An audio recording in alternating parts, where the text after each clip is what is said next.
What makes someone believe they're always in the right, even when the truth screams otherwise? In the heart of a bustling city, where horns blared and tempers flared, a single moment spiraled into a storm of accusations, revelations, and heartbreak. This is the story of Karen Mitchell, a woman whose outrage masked a deeper wound, and Marcus Lee, a driver whose life unraveled in the wake of her fury. Karen strode through downtown with the confidence of someone who owned the streets. Her heels clicked against the pavement, her designer bag swinging with purpose. At 42, she was a paralegal at a prestigious law firm, known for her sharp tongue and unshakable belief in her own moral compass. To Karen, rules were sacred until they inconvenienced her. On this sweltering July afternoon, she was late for a meeting, her phone buzzing with emails she hadn't answered. The crosswalk light at the intersection of 5th and Main blinked red, but Karen didn't care. She stepped into the street, weaving between cars, her eyes fixed on her phone. Marcus Lee, a 29-year-old delivery driver, was behind the wheel of his beat-up van, navigating the chaotic lunchtime traffic. He was a man of quiet resilience, working long hours to support his younger sister, Aisha, who was battling leukemia. The hospital bills were crushing, and every delivery counted. As he approached the intersection, he saw Karen dart into the road, oblivious to the world. Instinctively, he pressed the horn a quick, sharp beep to warn her. Karen froze, her face twisting with indignation. She glared at Marcus, her lips curling into a sneer, and raised her middle finger before storming off. Marcus shook his head and drove on, thinking nothing of it. But Karen wasn't done. By the time she reached her office, her anger had festered into a mission. She called the police, reporting a reckless driver who had harassed her with aggressive honking. She gave Marcus's license plate number, which she'd snapped a photo of in her fury, and spun a tale of a dangerous man endangering pedestrians.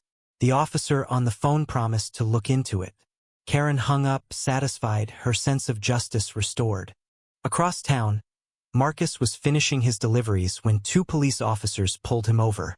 They questioned him about the incident, their tone skeptical but firm.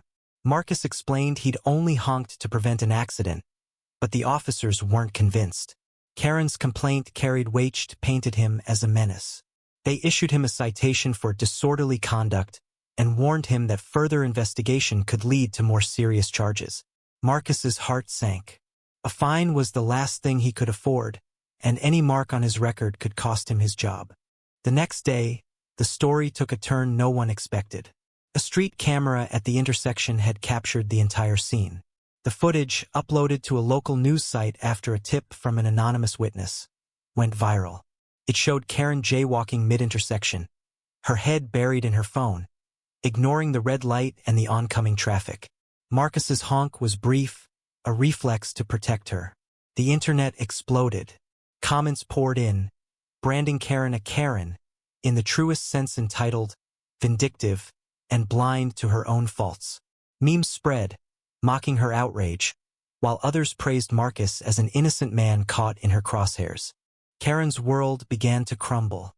Her colleagues whispered behind her back, and her boss called her into his office, questioning her judgment.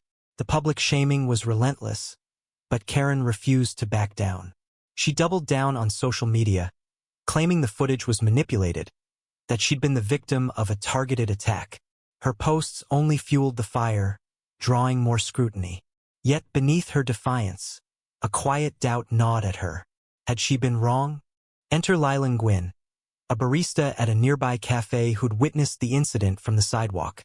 Lila, a 24-year-old aspiring journalist with a knack for uncovering truths, had seen Karen's jaywalking and Marcus's honk. She was the one who'd tipped off the news site, unable to stomach the injustice of Marcus's citation. Lila's involvement was the twist no one saw coming. She began digging deeper, posting her findings on X, where her thread about the incident gained traction. She revealed Karen's history of filing complaints against neighbors, co-workers, even a teenager skateboarding near her apartment. Lila's posts painted a picture of a woman who wielded her sense of righteousness like a weapon, leaving collateral damage in her wake. Marcus, meanwhile, was struggling. The citation had triggered a review by his employer, and he was suspended pending the outcome. Without his income, he couldn't pay for Aisha's next round of treatment. He sat by her hospital bed, holding her hand, his eyes heavy with guilt. Aisha, frail but sharp-witted, sensed his distress.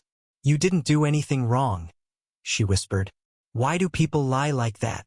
Marcus had no answer. He felt the weight of a system that seemed to punish the powerless while the privileged walked free. Lila's investigation took an unexpected turn when she uncovered a personal detail about Karen. Through a mutual acquaintance, she learned that Karen's husband had left her 2 years earlier, after a public scandal involving his infidelity. The betrayal had shattered Karen, leaving her with a deep-seated need to control her world, to assert her rightness in every situation. Lila hesitated. Should she expose this too? It humanized Karen, but it didn't excuse her actions. In a bold move, Lila reached out to Karen directly, meeting her at a quiet cafe. The conversation was tense. Karen was defensive, her voice sharp, but Lila's calm persistence broke through. "Why do you keep doing this?" Lila asked. "Filing complaints, pointing fingers doesn't fix anything." For the first time, Karen's facade cracked. She admitted she'd felt powerless since her husband's betrayal, that lashing out was her way of reclaiming control. But seeing the footage, seeing Marcus's face in the news, had forced her to confront her mistake. She hadn't meant to ruin his life. Tears welled in her eyes, but Lila didn't soften. "Then make it right," she said. Karen withdrew her complaint the next day, issuing a public apology on X. She admitted to jaywalking and expressed regret for accusing Marcus. The internet, predictably, wasn't kind. Some praised her for owning up, but most saw it as too little, too late. Marcus's citation was dropped, and his employer reinstated him, but the damage was done. The suspension had cost him weeks of income, and Aisha's condition had worsened. The hospital bills loomed larger than ever. In a final, desperate act, Karen visited Marcus at his delivery hub. She handed him an envelope with a check every cent she could spare, a fraction of what he needed but more than she could afford. "I'm sorry," she said, her voice trembling. Marcus looked at her, his eyes tired but not hateful. "I don't want your money," he said. "I just want my sister to be okay." He walked away, leaving Karen standing alone, the weight of her actions crushing her. The story didn't end with redemption. Aisha's health deteriorated, and Marcus faced the unbearable prospect of losing her. Karen, haunted by her role in his pain, withdrew from public life, her confidence replaced by a quiet shame. Lila's posts continued to spark debates about accountability, but she, too, felt the story's toll. She'd exposed the truth, but at what cost? The city moved on, its streets as chaotic as ever, but for those caught in this fleeting drama, nothing would be the same. The footage of Karen's jaywalking played on, a viral reminder of a moment where pride clashed with truth, and the fallout left no winners.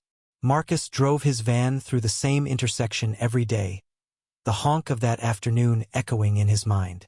Karen avoided Fifth and Main altogether, her steps slower, her heart heavier. And somewhere, Lila typed out her next story, wondering if justice was ever as simple as a camera's lens. ND.